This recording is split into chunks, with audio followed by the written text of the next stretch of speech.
Alright, so this is going to be a super high-tech rendition of Professor Pietrykowski's lectures that he went over last Thursday. And it's high-tech, one in part because my lighting system is stellar, and you are currently stacked up on 21 books just so that you can actually see what I'm going to be writing. So, with that out of the way, I'm basically just going to do a verbatim lecture for what he taught us. And first thing that we're going to go through is the 4 ways in which labor is different from all other types of inputs into the production process. So from early econ classes, I'm sure you remember that the 3 main inputs are land, labor, and capital.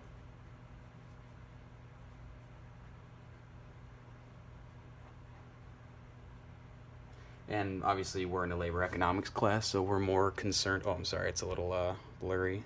Alright, you should be able to see that better now. Anyways, yes, land, labor, capital. Since we're in a labor economics course, we're mostly interested in why labor is unique between these 3 sources. So why is labor unique? So the 4 ways in which Pietrykowski really argued, and these are his arguments for why it's different. We're going to go through each one. The first one is that labor cannot be stored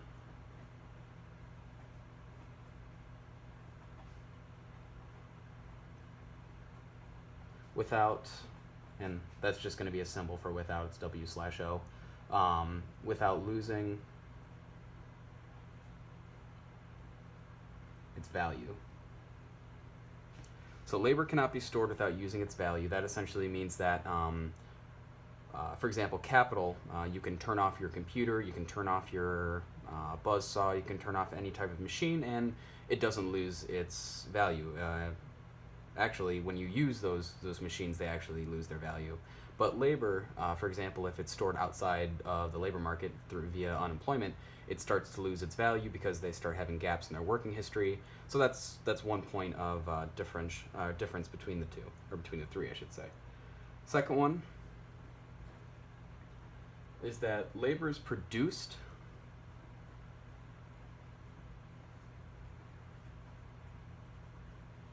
in the family and society. So yeah, labor is produced in the family and society, whereas capital is produced in a manufacturing line. Land is produced through years of evolution. But labor is different in that it can be shaped and molded based on the culture, society, norms, everything that's been built up around labor. So that's a point of difference.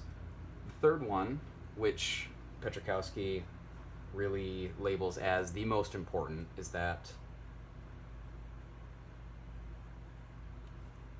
has some level of autonomy, meaning that it's able to choose, it's able to make decisions on its own. We assume that labor has free will and everything like that. But yeah, labor has some level of autonomy. Land, any sort, can't choose to pick up and leave based on its preferences, tastes, and all that. Capital obviously can't move, it doesn't have free will. But labor is different in that it has the choice whether or not to even enter the labor market and at what wage rate to enter the labor market. So it's got some level of choice in there. And then the 4th and final is that labor's, because there's more, skills,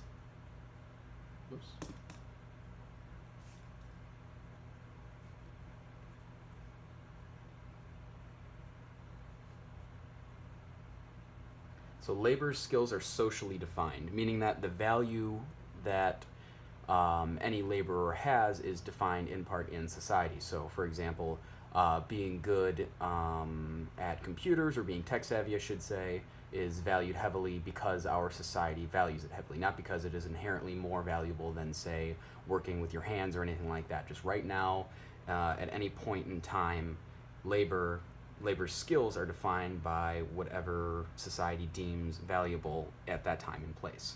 So this video is going to be running long, so I'm actually going to be taking parts. So this is going to be the first part of this lecture. We'll just say this is lecture 1.